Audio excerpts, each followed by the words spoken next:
సహోదరి సహోదరులారా, మీకు శుభవార్త.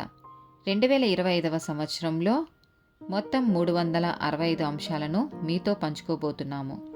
జనవరి 1వ తేదీ నుండి ప్రతిరోజు ఒక అంశము మరియు దానికి సంబంధించిన వాక్యమును పంచుకుంటాము. దయచేసి ఆ వాక్యములను వినండి, ధ్యానించండి మరియు ఆశీర్వదించబడండి. దయచేసి సబ్స్క్రైబ్ చేయండి మరియు మీ స్నేహితులతో పంచుకోండి. ధన్యవాదాలు.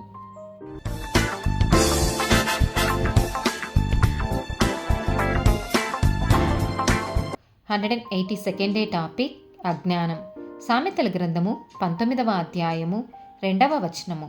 ఒకడు తెలివి లేకుండుట మంచిది కాదు, తొందరపడి నడుచువాడు దారి తప్పిపోవును. ఒకని మూర్ఖత వాని ప్రవర్తనను తారుమారు చెయ్యును. మొదటి పేతురు రాసిన పత్రిక 1వ అధ్యాయము 14వ వచనము. నేను పరిశుద్ధుడనై ఉన్నాను గనుక మీరును పరిశుద్ధులై ఉండుడని వ్రాయబడి ఉన్నది. ఎఫెసీయులకు రాసిన పత్రిక 4వ అధ్యాయము 18వ వచనము. వారైతే అంధకారమైన మనసు గలవారై తమ హృదయ కాఠిన్యము వలన తమలోనున్న అజ్ఞానము చేత దేవుని వలన కలుగు జీవములో నుండి వేరుపరచబడిన వారై తమ మనసునకు కలిగిన వ్యర్థత అనుసరించి నడుచుకొనుచున్నారు. యెషయా గ్రంథము 44వ అధ్యాయము 18వ వచనము. వారు వివేచింపరు, గ్రహింపరు.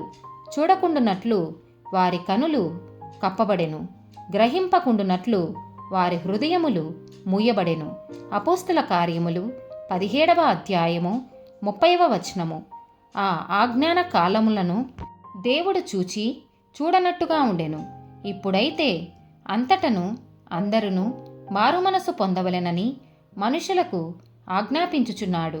మొదటి కొరింథీయులకు రాసిన పత్రిక 15వ అధ్యాయము 34వ వచనము. నీతి ప్రవర్తన గలవారై మేల్కొని పాపము చేయకుడి. దేవుని గూర్చిన జ్ఞానము కొందరికి లేదు. మీకు సిగ్గు కలుగుటకై ఇట్లు చెప్పుచున్నాను. ఆమేన్.